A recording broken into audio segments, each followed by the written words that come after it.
Madame Rose Onwunduwe was the kind of woman whose name alone made people sit up. In Lagos Island, she was known as Madame Rose of Onwunduwe's group, a conglomerate of hotels, real estate, oil supply, and luxury boutiques. By 58, she had climbed so high that even governors called her Sister Rose in private. But in a mansion at Banana Island, her heart was restless. Every morning, she walked through her glass living room, her gold bangles jingling, her head up high. The housemaids bowed, drivers snapped to attention, gardeners pretend to trim grass that didn't need trimming once they sensed her presence. All because her eyes were sharp like razor.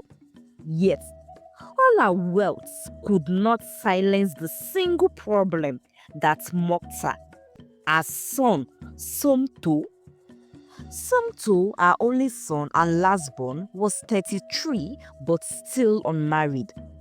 Rose had 3 daughters, all married off into influential families.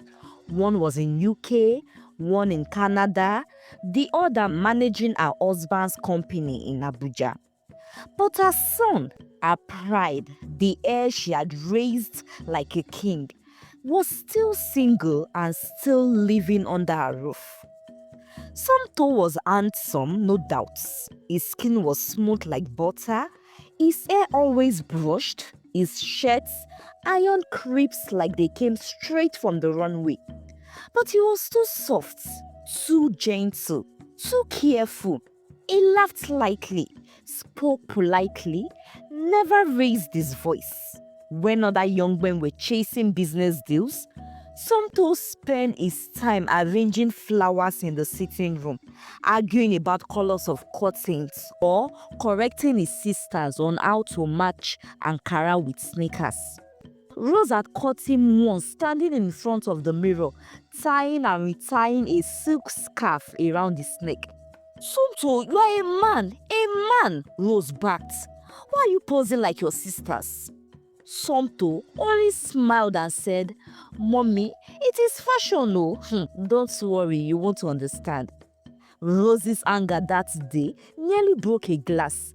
She wanted a son who would rule boardrooms with iron hand, who would command respect like his late father Chief Emeka Onwunduwe had done. But instead, God gave her a son who tiptoed around like porcelain. The whispers followed her everywhere. At the High Society Women's Club, our friends would sip champagne and then throw side comments. "Rose, your son is so handsome, but why is he not married yet?" some would ask. "Maybe he's too choosy, or maybe he's just different," another would say. Different. That word sliced Rose's chest. The worst was at family gatherings in the village. Our in-laws would call her to a corner. "Nne, what is happening to Somto? At his age, your husband had already married you and fathered 2 children." Rose would force a smile every time and reply gently, "Soon, Nna, soon he will." But inside she boiled. One Sunday afternoon, the tension she felt exploded. It was after church service at Holy Trinity Cathedral, Ikoyi. Rose and Somto were seated at the front pew. The priest had barely finished the benediction when one of our old rival, Madam Chiamaka, swayed over in a gilly that looked like a mountain. With a fake sweet voice, she said, "Rose, my sister, look at you, always glowing. God has blessed you. Even look at your fine daughters. We do hear about them in the news, all married well and glowing too." "Hey, but this your son. Hey, yeah, time is going, no? Won't you do something fast before story change?" Rose smiled stiffly that day, but her palms itched. She felt like slapping the powder off Madam Chiamaka's face. In the car ride home, she snapped at Somto. Do you see what you are causing me? Every day they keep mocking me because of you. Do you want me to die of shame? Somto shifted uncomfortably in the leather seat and said, Mommy, marriage is not exam now. Why are you people forcing me? I will do it when I am ready.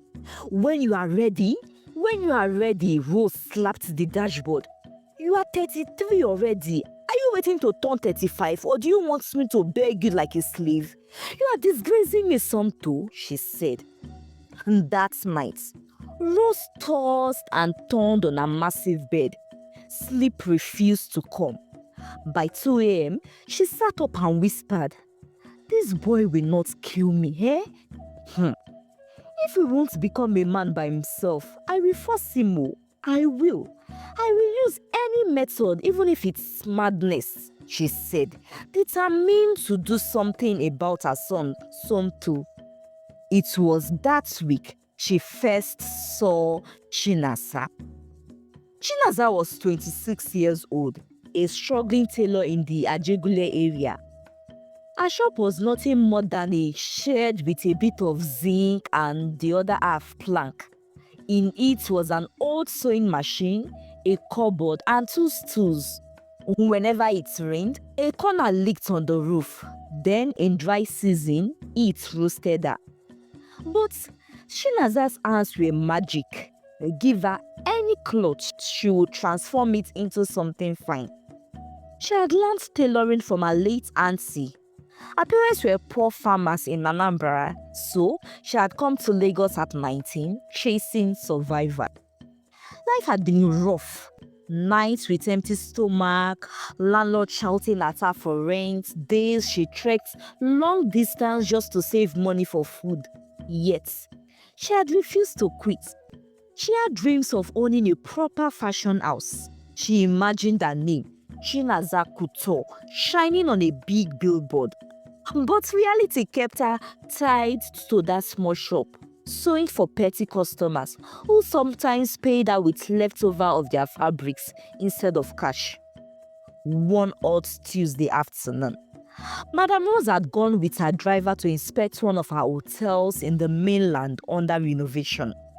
On the way back, her Lexus got stuck in traffic near Ajegunle markets. To kill time, she ordered her driver to park by a row of small shops. She stepped out more out of boredom than needed. As she walked, I caught a young woman bent over a sewing machine, sweating profusely, her lips biting a thread as she worked hard. Something about the girl's focus, the way her hands moved, made Rose stop. She peeped into the shop and then entered the shop. Good afternoon, Madam, Chinaza greeted quickly, springing to her feet. Rose scanned the half-finished gown on the sewing machine. The stitches were neat and the design sharp. She raised an eyebrow. Did you do this? She asked the young lady. Yes, ma, Chinaza said shyly. Bring me a stool, let me sit, Rose requested. The women in nearby shops almost fainted. A woman like Madame Rose with her gold necklace flashing, sitting in a zinc tailor shop? Unbelievable. Chinaza dusted one of the stools and offered it to Rose. Rose sat, her long gown sweeping the dusty floor. She studied the girl closely. Chinaza's face was bright despite the sweat. Her eyes clear, her frame slim but strong, and there was a quiet dignity in her. What is your name? Rose managed to ask. Chinazama, the girl replied. Rose nodded slowly, shaking her head. Something clicked in her mind. She didn't know what it was at that time, but her instincts were whispering, this girl could be useful, very useful. She left that day without saying much, but in her mind, a seed was planted. That night in her mansion, as she sat in the living room sipping wine, the seed grew into a plant. This girl, Chinaza, she is poor, but she has fire. She is not like these lazy city girls chasing only Instagram pictures. If I place her near Somto, maybe, just maybe, she will stay in. My son needs a woman who will challenge him, confuse him, make him think of marriage. If money is what she wants, I will pay her. Let her seduce my son and reset his head. Let her make him a man, she said to herself. She laughed softly, swallowing her glass. Yes, that is what I will do, she said. And the next morning, she ordered her driver. Take me to that tailor shop, she told him. When they arrived, Chinaza nearly dropped her scissors in shock. Madame Rose again? Rose waved for her to come to her where they had parked. Enter the car, come with me, we need to talk, Rose said to Chinaza when Chinaza got there. Chinaza's heart raced. Was she in trouble? She quickly locked her shop door and followed the big woman into the black jeep. They drove in silence until they reached a quiet lounge somewhere cool on the mainland. Inside the VIP area, Rose sat and looked Chinaza straight in the eyes. Chinaza, I have an offer for you. Something that might seem a bit difficult but will be rewarding. If you succeed, your life will change forever. Chinaza swallowed. What do you want me to do? Rose leaned close. I want you to make my son fall in love with you. Chinaza almost froze where she sat. The air-conditioned lounge was too cold for her thin gown, but sweat trickled down her back. Madame Rose's words rang in her head like a bell. Make my son fall in love with you. For a moment, she thought she had misheard. Madam, you mean you want me to... She couldn't finish the sentence. Rose leaned back, sipping her wine like she had simply asked Chinaza to hem his skirts. Yes, I want you to seduce my son, befriend him, confuse him, attract him. Whatever word you like, I don't care how you do it, but he must fall for you. Chinaza's eye darted toward the door. Her instinct told her to run. She had only followed this wealthy woman out of respect. Now, she was being asked to do the kind of things only seen in Hollywood movies. I don't understand you, ma, she stammered. You don't need to understand, Rose said. You only need to decide. Do you want money or do you want to remain in that leaking small shop of yours? Madame Rose's words stabbed Chinaza's pride. She wanted to protest, but they were true. Life had dealt with her so bad.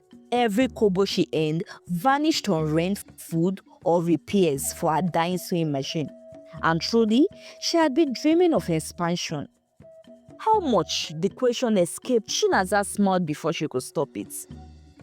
A slow smile spread on Rosie's lip. She had expected resistance, but poverty always bends necks. 5 million naira now and another 5 million naira when the job is done. That is 10 million naira. With that money, you can open 2 shops in Lagos at your level. You can buy industrial machines. You can employ apprentices. You can become somebody, Rose said, trying to make her offer more palatable. 10 million. Chinaza's head spun. She had never seen 100,000 in one place. Her heart pounded like a drum. But another voice in her chest shouted, "This is wrong. How can you sell yourself like this?" Chinaza swallowed that and made efforts to protest again. Madam, please forgive me, but I am just a tailor. I don't know how to seduce anybody. I am sure your son is as rich as you are. What if he insults me and rejects me? She said, trying to sound tough still. Rose narrowed her eyes. Somto will not insult you. And that boy has no fire. He is as soft as pap left in the sun. He will not even know what is happening until it is too late. That is why I choose you. I can tell you have strength he doesn't. Use it. Win him. When he is trapped and now years to be with you, to be with a woman you can live. I will handle the rest from there, she said. Chinaza's hand shook. She wanted to say no, but the thought of her small tailor shop, the thought of nights she had cried from hunger, of her landlord threatening to lock her out, tied her tongue. Think about it, Rose said again, rising. You have 2 days. After that, the offer disappears and I will look for someone else. Call me when you are ready, she said as she dropped her card on the table and walked away, leaving Chinaza drowning in silence. Meanwhile, as Chinaza wrestled with the temptation of Madame Rose's offer, Somto lived in another reality entirely. That same afternoon, he stood in his personal studio, a white glass room in the mansion filled with fabrics, sketchbooks, and racks of outfits. Unlike his mother's hard voice, the studio was his sanctuary. He moved gently from rack to rack, humming an old Celine Dion song as he rearranged jackets and gown by colors. His sisters would often tease him. Somto, you are more of a stylist than his son, no? Are you sure you don't want to contest most beautiful girl in Nigeria? But he would laugh politely, ignoring the sting in their words. Today, he was bent over a mannequin, pinning a sleeve. He wore a soft linen shirt tucked into slim trousers, slippers on his feet. His movements were delicate, almost artistic. He only paused to sip from a glass of fruit juice. For Somto, life was simple: design, sketch, and sew. He had little interest in boardroom battles, investment, politics, or business. He preferred calm things, soft music, candlelight, good perfumes, and girlish things. When many men chased adrenaline, he chased symmetry. But the world outside was not so kind. On social media, anonymous blogs mock him. Heir of Omunduwe's group still not married. Mama's boy or something, or worse. Friends he grew up with had distanced themselves, calling him too gentle. Even relatives questioned his manhood. Yet, Somto shielded himself with politeness. He never argued, never raised his voice. When pressured about marriage, he only smiled and said, the right woman will come at the right time. But deep down, though, loneliness gained at him. He watched his married sisters with their children and sometimes envied the noise of their home. He wanted companionship, but fear crippled him. What if a woman mocked his softness? What if she used him for just his money? So, because of that, he built walls around his heart. Walls his mother was now desperate to tear down. That night, Chinaza lay awake on her tin mattress, staring at the ceiling. Madame Rose's offer replayed in her mind. 5 million naira now, 5 million naira later. She thought of her father in the village, still borrowing money to buy fertilizer. She thought of her younger brother whose school fees she had promised to pay but hadn't. She thought of her dream signboard, Chinaza Couture. And then, suddenly, she felt the urge to take the offer. God, please, please forgive me, oh, she whispered into the dark. But maybe this is the door I have been praying for, she said. The next morning, her phone buzzed. It was Madame Rose's number flashing. Chinaza's hand trembled as she answered. Have you decided? Rose's voice came through. Yes, ma, Chinaza whispered. I will do it, she said. Good girl. Meet me at my office by noon. Dress neatly. Don't worry about transport. My driver will come fetch you, Madame Rose told her. Chinaza ended the call, her heart pounding, but she had made up her mind. She had just sold her future to a stranger. At noon that day, she found herself in Omunduwe's group tower, the 12-story glass building in Victoria Island. She had never entered such a place before. The elevator ride alone felt like a dream. In Madame Rose's office, papers were drawn, confidentiality agreements, clause upon clause about the contract she was now entering. Chinaza signed shakily. Moments later, a text alert buzzed on the screen of her cheap phone. 5 million naira credited. Her knees went weak. She almost peed on herself. Rose smiled triumphantly, knowing she had won. Now listen, she said. Somto will be at a charity fashion exhibition this Saturday at the Civic Center. He is displaying some of his designs. You will attend as a guest designer. I will arrange for everything, don't worry about that.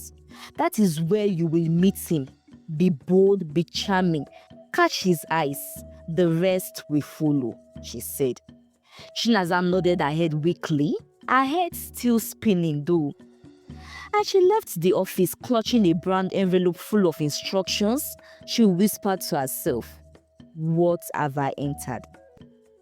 The Saturday night came quickly. The Civic Center glittered with chandeliers and camera flashes. Lagos airlights floated in designer suits and gowns. Luxury cars lined the entrance. For Chinaza, arriving in a rented gown from a not-so-expensive boutique, it felt like stepping into another planet. Madame Rose's assistant guided her to a seat near the front. "Remember, smile. Confidence is your weapon," the woman whispered. On stage, Somto appeared, introducing his collection with a shy smile. His voice was soft but clear. His designs elegant and neat. The crowd clapped politely. Chinaza watched him carefully. For a moment, guilt pinched her. After the show, guests mingled. Somto moved among them, bowing slightly at greetings, shaking hands carefully. When he reached where Chinaza stood, she managed to force a bright smile. "Good evening," she said boldly. "Your designs are beautiful. I am also a tailor, and though not on your level." Somto blinked surprise. Few people ever introduce themselves as tailors around him. They prefer to say designer. His lips curved in a genuine smile. "Thank you. Tailoring is the root of fashion. Without it, design is useless. So be proud of the name," he told Chinaza. Chinaza laughed softly. "Finally, someone who respects the word tailor," she said. Their eyes met, and for the first time in a long while, Somto felt a spark. He saw that Chinaza was so simple, yet so beautiful in a way different from the other ladies there and the other ladies in his circle. Something in him liked her immediately. The Civic Center night had ended with polite smiles and casual exchange, but for Somto, it lingered longer than any event he had attended in years. After shaking countless manicured hands that felt like polished glass, it was Chinaza's warm palm he remembered most. Her words, "Finally, someone who respects the word tailor," replayed in his head as he drove home in his black SUV. Meanwhile, across town that same night, Chinaza sat on a small mattress when she got back home, still wrapped in the cheap rented dinner gown.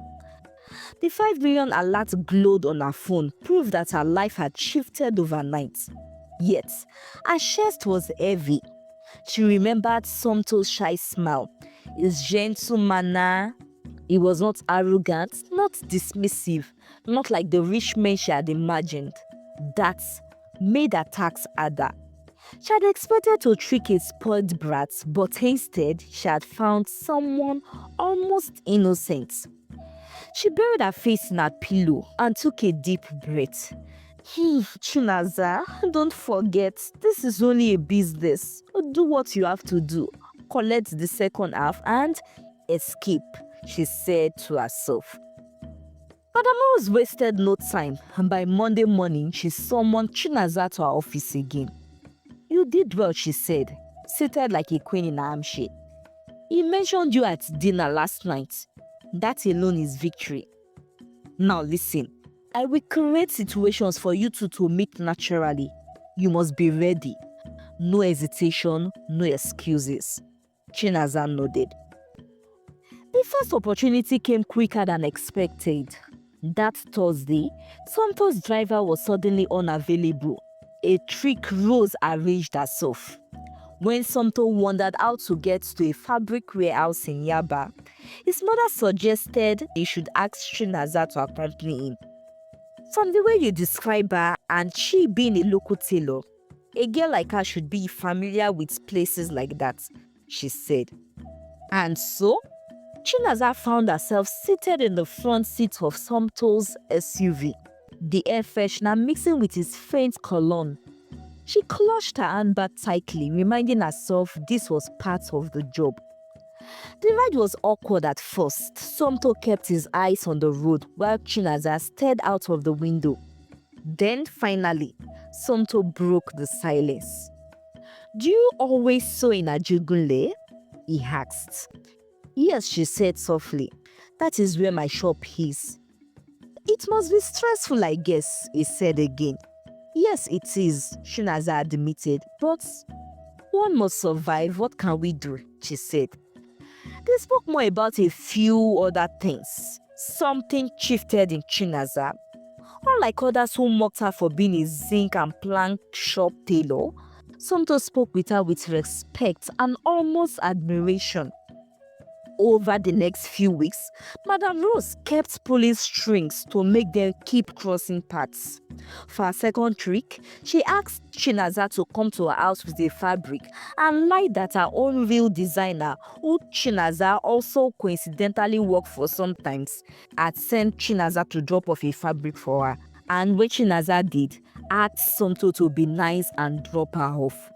Another time, she asked Somto to sketch a design for her and called Chinaza to come to the house to pretend Rose's designer had sent her to help her pick the sketch. She kept pulling different strings to make Somto and Chinaza meet each other in what they thought was all coincidental. At first, Chinaza followed all of Madame Rose's instructions. Smile, flatter him gently about his work, make him believe you are falling for him but want nothing to do with his money. But soon, Chinaza realized she didn't need to act much. Somto was an interesting person to like. One Saturday at his studio, he asked if Chinaza could show him how to sew without electricity. "I would like to feel your manual machine and how you create magic with it," he told her. Chinaza laughed and told him to come to her shop in Ajegunle if he wanted to, and he said okay immediately without hesitation. Chinaza laughed and dismissed it because she believed that a billionaire's son would have nothing to do in Ajegunle streets, let alone entering a zinc shop and sitting behind a manual sewing machine. Another day when they met again, Somto offered her a book from his shelf. "It's about fabric history. You might find it interesting," he said. No one had ever given Chinaza a book before. She held it like gold. But in Lagos high society, nothing remained hidden. Within a month, whispers began. "Have you heard? Madame Rose's son has been seen with a roadside tailor." Impossible. That woman will never allow such disgrace. Check CV sent her photos. She was with him. She was sitting near him. Even went out together after. The rumors flew. Rose herself faced the backlash at a women's charity brunch. One rival smacked over a glass of champagne. "Rose, darling, I heard Somto is experimenting with one Ajegunle couture." The giggles filled the table. Rose smiled tightly, but her reply was harsh. "Yes, so at least better an Ajegunle that is a woman than some of your sons who do their fellow men here in the island." "Nonsense," she said. The table went silent. Inside though, Rose's anger boiled. She had not planned for gossip this early. She called Chinaza and warned her. "Be careful, society is watching. It's now spreading. Don't overstep.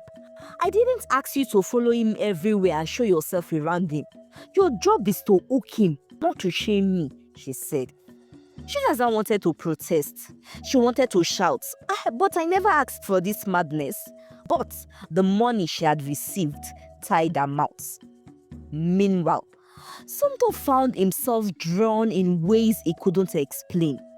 It wasn't Chinaza's beauty, though he agreed that she was striking in her own simple way. It was her strength, the way she carried her struggles without whining, the way she spoke truth without fear. One evening, while showing Chinaza a sketch of his new project, he confessed quietly, "Sometimes I feel like I disappoint people. Everyone expects me to row like my father, but I am not him," he said. Chinaza looked at him softly and replied, "You don't need to row. Even soft waters can cut stone, given time." Somto stared at her stunned. No one had ever defended his gentleness. And that night, he could not sleep. He lay in his bed, hearing her words over and over. Soft water can cut stone. And for the first time, his softness felt like something valuable, not shameful. But when Somto's heart opened, Chinaza's own chest twisted with guilt. She had promised herself it was only a job, only money. Yet, each time he looked at her with those honest eyes, she felt like a thief. One rainy afternoon, back at her tailor shop, she broke down and began to cry. Her friend Ngozi, a fellow tailor, found her crying and asked the reason for her tears. But Chinaza said nothing. She couldn't reveal the secret. All she could whisper was, "I am drowning." Ngozi placed a hand on her shoulder and said, "Whatever it is, oh God, though, don't let this job or money drown you." The true test came one Sunday afternoon. Somto invited her casually to accompany to his cousin's birthday picnic at Lekki. Chinaza panicked, mixing with his family. That was never part of the plan. She called Madame Rose secretly. "Madam, what do I do?" "Go. You must show him you are interested in everything about him until he is fully hooked," Rose said. So, Chinaza went.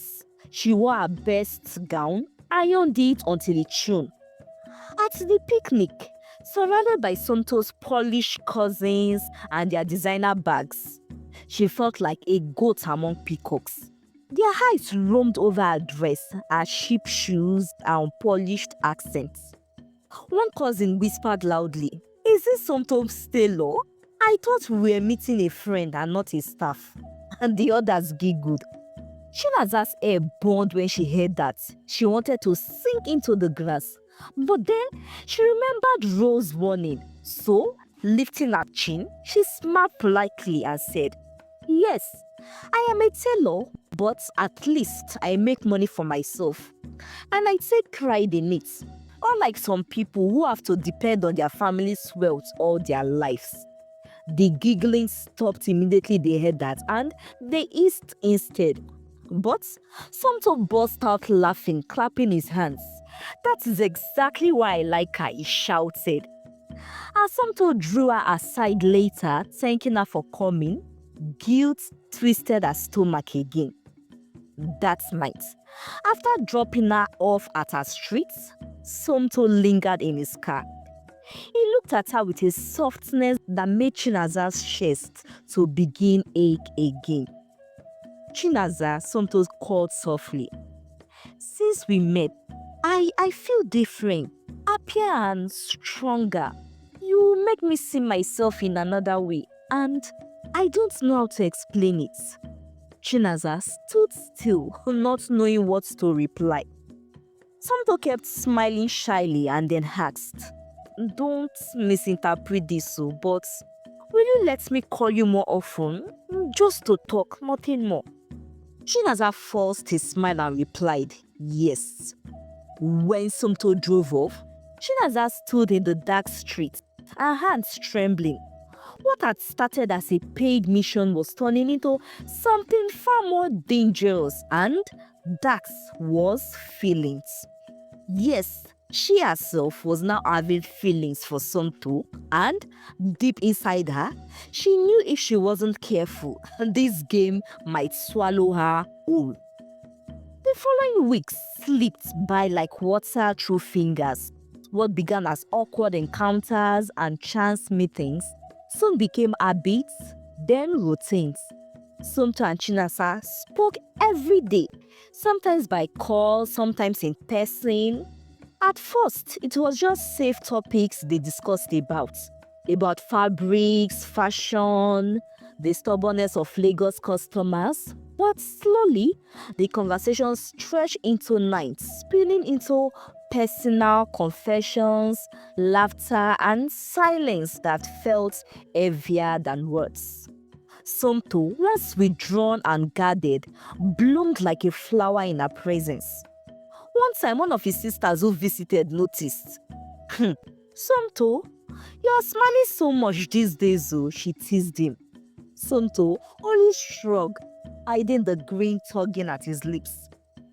For Chinaza, the transformation was scarier. The money in her bank account had not lost its shine. She had intentionally refused to spend a penny from it. Until I get the work done and get the balance, she had told herself. But now, even the money no longer felt like her strongest motivation. She caught herself waiting for his calls, replaying his gentle laugh, remembering the way his eyes softened when he listened to her. But then, she would remember Rosie's cold voice. Hook in, don't overstep. Collect your money and leave. And then her stomach would twist. She was caught between poverty's promise and love's trap. Rose noticed the change in her son. His steps lighter, his mood brighter, and for the first time in years, he willingly left the mansion without her pushing. He even argued less whenever she brought up the topic about marriage. But Rose was not pleased. One morning, she summoned Chinaza to her office again. Her tone was sharp. You are getting too comfortable, Rose said, folding her arms. Remember why you are here. I paid you to make him fall, not to fall yourself. Chinaza's throat tightened. She tried to deny. Madam, I am trying and that is not what I am doing. Rose's eyes narrowed. It has been weeks. I can't see him hurrying to propose and you are still looking around for far too long. You are making the gossip stay for far too long. You are wasting time, Rose snapped. But madam, Chinaza said carefully, Somto is gentle. He moves slowly. If I rush, he may suspect and may withdraw. Rose is snapping her fingers in the air. Nonsense. Men need pressure. Find a way. Use whatever charm you have. I want him trapped soon by what he thinks is love so he can get tough. Start thinking of his father's business and I can push in a girl worthy of him. Do you hear me? She said firmly to Chinaza. Yes, madam, Chinaza replied, nodding her head. As she left Rose's office that morning, Chinaza whispered to herself, I have beaten more than I can chew. Somto, on the other hand, was unknowingly drifting deeper. One Saturday morning, he surprised her with a text. I want to visit your shop today. Chinaza's stomach rumbled. My shop? Did he really meant it when he said it the last time? She asked herself. She tried to discourage him. No, it's not comfortable. This area is too noisy and messy. But Somto insisted and replied simply, then that is exactly why I should see it. I want to know where you shine, he told her. By afternoon that day, it says if you rode into her area in Ajegule, drawing a crowd instantly. Her neighbors stared. Chinaza wanted the ground to swallow her. But when Somto stepped out, instead of wrinkling his nose at the muddy streets or peeling paints, he smiled and said, so, this is your empire. Chinaza blushed, half ashamed, half proud. Inside, Somto touched the sewing machine, the spools of thread. In this small space, you create beauty. That is amazing, Chinaza, he said. What he said made Chinaza's heart melt completely for him. Nobody had ever described her life that way. Her neighbors gossiped her for weeks after. Did you see that fine man in big jeep visiting Chinaza? Who knows? Maybe luck has finally found her, they said. But for Chinaza, luck tasted like danger. Every love gesture from Somto dug her guilt deeper. One evening at his studio, Somto opened up to Chinaza again, telling her how people call him weak and say that he's not man enough. Do you think they are right? He asked her. Weak? No, you are not weak. You are just gentle. And there is a difference. The word confuses the two, Chinaza replied. Yes, what she told him is exactly how she perceives him. But there were more truths she wished she could tell him. She wanted to free herself, but the thought of Madame Rose's fury, the thought of losing the money, of destroying Somto's trust, all tangled her tongue. Instead, she smiled faintly and said again, gentleness can move mountains, Somto. Don't ever doubt that. And that night later at her house, she cried again. By the next month, the whispers had grown too loud to ignore. Somto's older sisters confronted him about the rumors. They called him and said, Somto, who is this Chinaza girl? The eldest one asked one evening. The second one scoffed another time. We heard she's a roadside tailor. Brother, please, is that what you want to present to us? She's not just a roadside tailor. She's talented, disciplined, and real, Somto defended. Rose pretended not to be bothered by the rumors and that she didn't know anything, but secretly, her heart still raced. The plan was working, but it seemed to be working too well, and she feared things may slip beyond her control. For Chinaza, the weight grew unbearable day by day. Every day she lied to Somto by her silence. Every day she played her role under Rose's shadow. Her dreams of money and expansion began to taste bitter. One evening, she sat in her shop staring at the new weaving machine she had finally managed to buy from the advance payments. It should have brought her joy, but all she felt was shame. Meanwhile, Rose felt she had to tighten her grip. So, she summoned Chinaza again one afternoon. This time, it was to her house, her mansion, when Somto was away. In her small study, she ordered Chinaza, sit down. You are forgetting yourself. I told you from the beginning, this is a job. You were meant to hook in and walk away, but I see you are falling into your own trap, Rose said. Chinaza tried to deny again. Madam, it is not like that, she tried to say. Silence, Rose snaps. Do not play innocence with me. I see the way you look at him. Let me remind you, if you accept his proposal, if you decide to betray me, I will destroy you. That 5 million naira you collected will become your grave. Do you hear me? She said. Tears began to stream down Chinaza's cheeks. She nodded quickly. Yes, but when she left the house, her chest heaved with anger. How long will I live like a puppet? She thought. I never asked for this, and now my heart is tied to him. Meanwhile, Somto himself was preparing a surprise. For weeks, he had been sketching quietly and sewing in secret. Finally, one evening, he called Chinaza to his studio. I want to show you something. Follow me, he said, nervous. On a mannequin in his studio stood a gown. It was so elegant but simple. This is for you, Somto said softly. Not for sale, not for display, for you, he told Chinaza. Chinaza was blown away. Her lips trembled as she spoke. Why would you make this for me? She asked. Somto took a deep breath and then he confessed. Because I don't want to keep hiding it anymore, Chinaza. I love you. You are the first person who makes me feel whole. I want to build life with you. I want to marry you. Chinaza's heart exploded with joy and fear at once with those words. The words she had longed for and dreaded had come. She should have been happy, but instead, she broke down crying and then ran out of the studio, out of the Onwunduwe's mansion, leaving Somto confused. Later that night, unable to bear the weight any longer, Chinaza called him to meet her at a garden they had spent a few times together.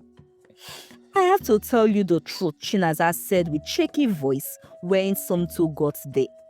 Somto looked up, worried about what truth she was going to tell him. "What is it?" he asked. Chinaza sank onto the bench opposite him, and with tears in her eyes, she told him the whole truth. "Somto, I didn't come to you by chance. It was all planned. It was all your mother's plan," she said.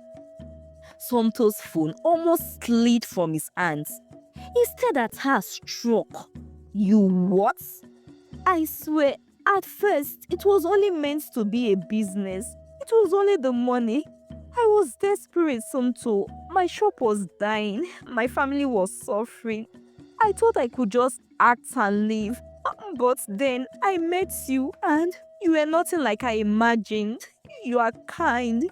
You are real. And somewhere along the way, I stopped acting. I fell in love with you for real. And now I can't keep lying to you anymore," she told him. And the silence that came in between after that stretched like a long blade. Somto's face was pale and his lips were trembling. For minutes, he couldn't say anything. At last, he managed to speak. I, I, I need time.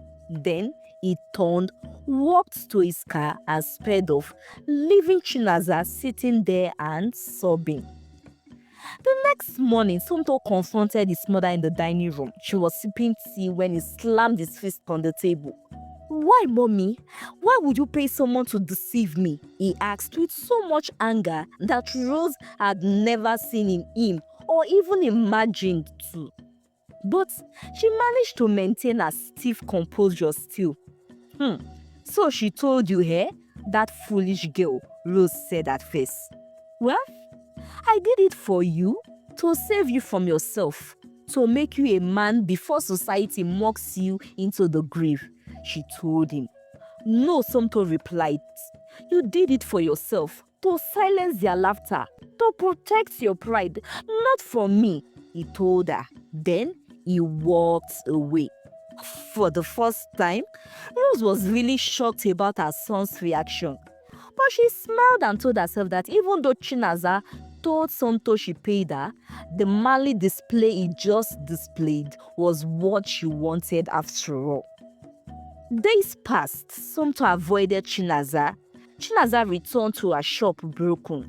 She stopped answering calls, stopped eating like before. Her spirit was down. She had indeed fallen so deeply in love with Somto instead of making it a business.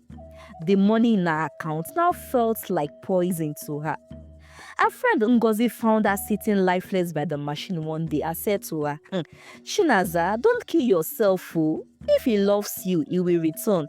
If not, at least your conscience is free that you chose not to continue with the lie," Ngozi said.